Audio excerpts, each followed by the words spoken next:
Well, first, the war on drugs has been extremely devastating to our communities of color. It is not the war on drugs. It has put police in a war against their people.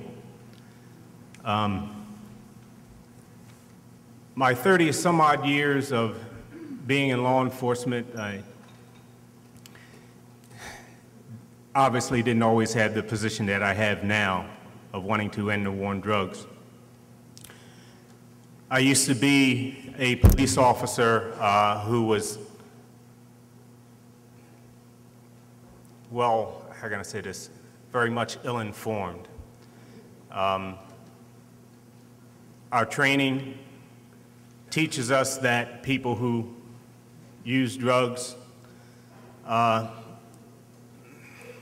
not really good people. Our training, our strategies, our tactics put us in communities of color. We focus on communities of color. Wow. You have to excuse me, because when I go here, I think about all of those things that I've done throughout my years, and I'm sorry for getting off a little bit, but I think about all of those things that I've done throughout my years that I'm not proud of today.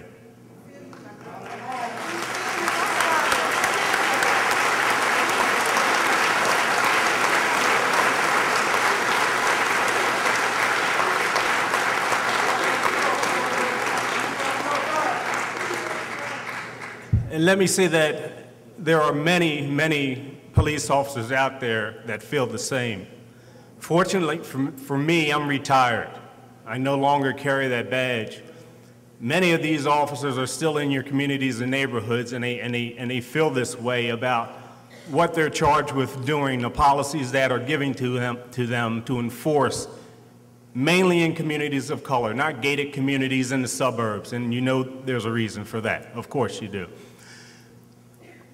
What our policies have done in putting us at war, not just police against citizens, but against each other. And Michelle spoke to that. We are at war against each other as our brothers and sisters attempt to come out of prison and become significant parts of community again. It's a very difficult path for them to travel. To begin the healing, we need to end the system that is mostly responsible for putting our people in prison. That's right. And that is the war on drugs. That is the war on our people.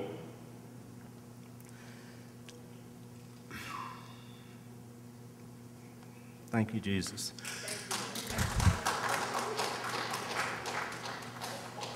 To do this, we will need your help. It has to be a movement. It has to be a movement of all the people, as Michelle said, not just the people within our communities. Our policymakers are not going to do it. They need to hear from you.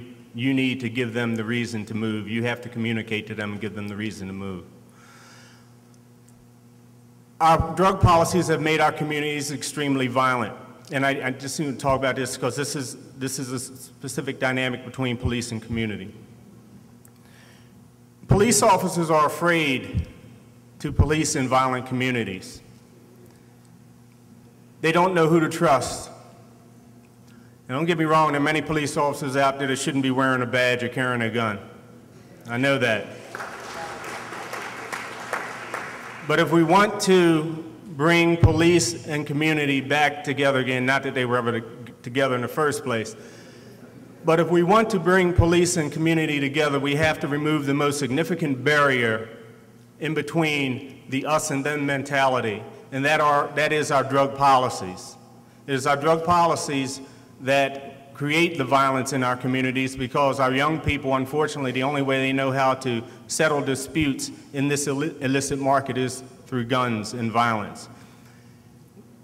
Whether you're a user, whether you're a seller, we, the police, are charged with policing you and putting you in prison. We have to end that cycle. We have to cut it off. Our drug policies are responsible for thousands upon the overwhelming majority of people going into prison. And just like here in New York, I'll end with this real quick. Last year, 75,000, I'm sorry, over 50,000 people arrested for marijuana possession, just marijuana possession. 86% were people of color, 86%. And I'll talk more about some of those issues related to the dynamics between police and community, but I'm sorry I got a little bit off, but every time I go here, it just, when that is brought up, it just takes me back to those things that I did as a police officer for 3 decades that I'm not proud of, and that's what we need to change. I am a police officer in recovery from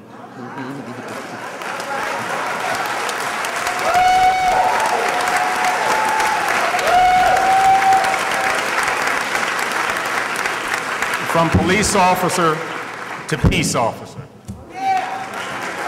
Thank you.